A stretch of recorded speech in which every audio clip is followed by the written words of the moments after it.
You think the script for 2025 is already written? Psh, get ready to tear that page up. I'm Ethan Carter, 46, your guy on the couch and in the stands, the one who's here for the gut checks and the deep dives. That first depth chart drop reveals Jalen Sundsell. The back and forth on the practice squad is screaming hidden strategy. And Dallas sniffing around Kenneth Walker, that's a dangerous soap opera right there. And a 2026 mock that completely ignores the O-line to chase a predator, Reuben Bain Jr. At the end of the day, is it about identity or improv? Hit me in the comments. Is it the guts to change or the fear of getting it wrong? Hold on tight, because the next reveal is going to hit a nerve. All right, fellow 12s, before we dive into the latest on our Hawks, a quick favor from me to you. If you've been following the Seahawks Insider Report and digging our breakdowns and you haven't subscribed yet, please hit that button. It's a huge deal for the channel and it helps our Seahawks community keep on growing. Seriously, thanks so much for the support. Who would have thought that an undrafted nobody from 2024 would now be the guy carrying the center of the line on his back and still be the immediate backup on both guard spots? Jalen Sundsell became the piece no one saw coming, but who now sets the pulse of the Seahawks offense?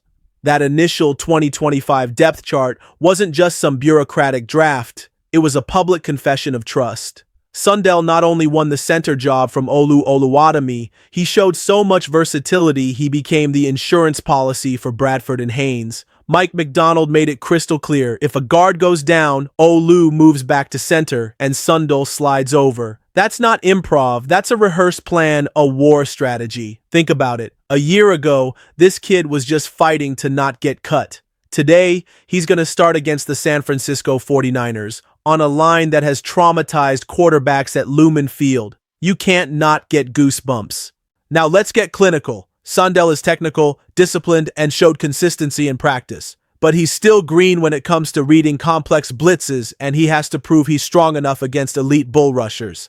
San Francisco's rotation will test every single one of his snaps like a final exam. And you, the fan, do you believe his calm can handle that red and gold avalanche? My take, the risk is real, but the boldness makes sense. Sundsell fits like a key piece in an offense that needs a new identity. His meteoric rise reminds me of stories we've seen in Seattle before, like when an unknown guy named Steve Largent arrived with no hype and became a legend. Of course, every era has its own weight, but that feeling of an unlikely savior is the same. The impact of this is massive. If Sundsell works out, it stabilizes two line positions in one stroke.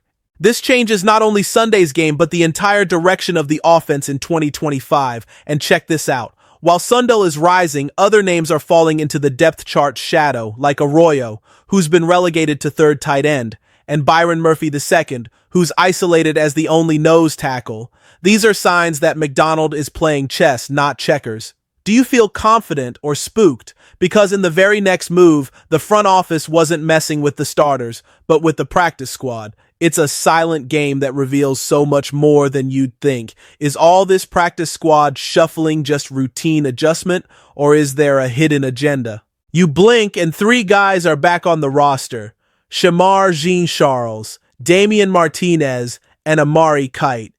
But wait, weren't they just cut yesterday?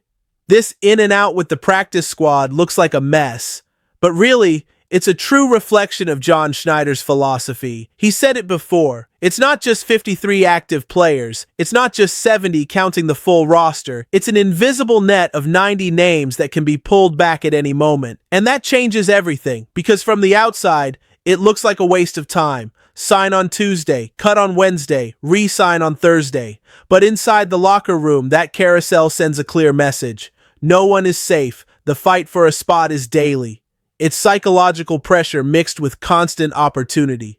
Technically, this dance serves to keep the roster fresh and ready, with backups who already know the playbook and can step in without a hitch. Jean-Charles is your typical corner who won't light up the stat sheet, but he provides immediate depth in a secondary that's still searching for consistency. Martinez is young, has strong legs, runs straight and heavy, kind of reminds you of those old school backs the Emerald City has always respected.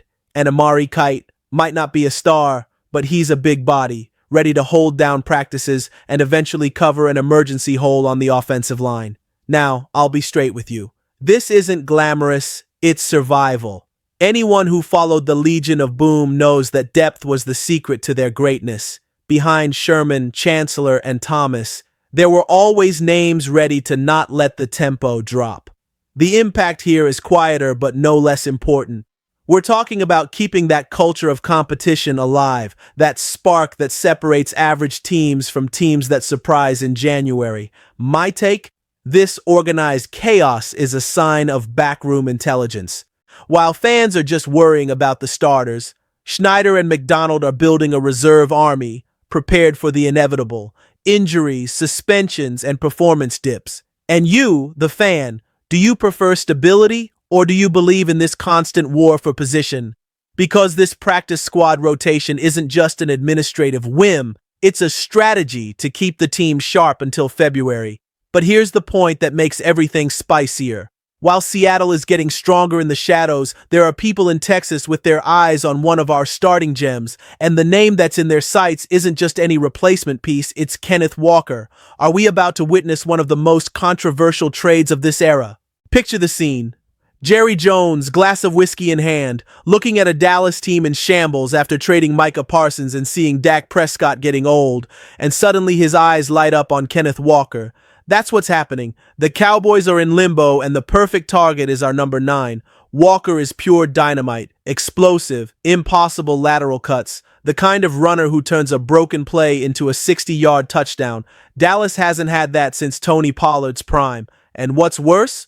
Walker is only 24, young blood, but already with high-impact experience. Now think about what would be going through any 12th man's mind. Would Seattle really consider trading that kind of player? Cold and technical, the argument exists. Zach Charbonnet has proven to be consistent, physical, reliable, a style that fits Mike McDonald's philosophy, which seeks control rather than Walker's creative chaos. Charbonnet's power fits better in a disciplined offense, with less risk of negative plays. At the same time, Seattle needs reinforcements on the O-line and in the secondary, and Walker would be a valuable trade asset, still on an affordable contract. This is where the analysis gets cruel. Running backs rarely get a second contract. The history of the NFL is ruthless. Paying a running back big money usually doesn't work out, so the front office might think about cutting corners and extracting maximum value now. But emotionally, it's a punch to the gut. Walker is entertainment, he's identity, he's that flash that gets fans off the couch. Trading him would send the message that the team is thinking more about the future than the present. And would you accept this cold logic, or would you be outraged by a decision like that? My take: selling Walker would be a mistake in our DNA. Seattle has always lived by players who break the script. Think about Marshawn Lynch and that beastquake. Controlled chaos is what gave us our soul. Without that, we just become another bureaucratic offense. The impact of a trade would be devastating for team morale, especially in a transition year where identity is everything. Sure, the return could accelerate the rebuild, but at what cost? The veteran fan knows that giving up on pure talent almost always hurts more than it helps. So the question remains: strategic courage or cowardice disguised as planning? And if the next draft is already being drawn up with a different mindset, are we about to see a pattern? Because the speculation is already pointing to 2026, where instead of protecting the offensive line, Seattle might bet on more defense. And then the question explodes. Would giving up on Walker just be the first step in a radical change of philosophy? What if I told you that even with gaping holes on the offensive line, some analyst is already projecting Seattle completely ignoring quarterback protection in 2026 to go after a pass rusher from Miami? Reuben Bain Jr., a human bowling ball, was placed on our path in a CBS Sports mock draft. The description is chilling: tractor strength, versatility from 3-tech to 9-tech, a mix of Ed Oliver with Jared Verse. He's the type of player who doesn't wait for the play to come to him. He just runs people over, from the inside or the outside. Technically, Bain has what any defensive coordinator dreams of. He plays low, wins with leverage, has a constant motor, and can both shut down the run game and explode with internal pressure. And Seattle knows, from the memory of the Legion of Boom, that dominant defenses dictate eras. But at the same time, how many times have we seen promising offenses sink because the line couldn't hold? It's impossible not to remember the hits Russell Wilson took for years, sacrificing entire seasons. This debate isn't just technical, it's philosophical. Invest in defense's identity, or finally prioritize the protection that never truly came. My take: if Bane is available and really is the monster they describe, ignoring the O-line would even make sense, because talent like that can change an entire unit. But if at the same time we leave the quarterback exposed, what's the point? The impact of this type of choice isn't limited to the draft, it molds the culture. It sends the message that the Seahawks will live and die by the defensive front, not by balance. And you, the veteran fan, would you accept another era where the defense dictates the rhythm, even if the offense suffers? Because this possible draft projects so much more than one pick. It projects a future where giving up on Walker and prioritizing defense connect on the same thread. Maybe the most uncomfortable question isn't, who are we going to draft, but rather, who do we want to be? And that answer, my friend, could define the next decade of the Emerald City.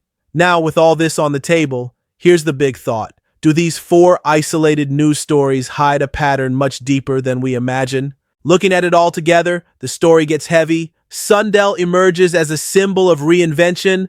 The practice squad becomes a constant lab. Kenneth Walker is treated like a trade asset, and they're already projecting 2026 with a focus on defense instead of protecting the quarterback. It's not a coincidence, it's a pattern.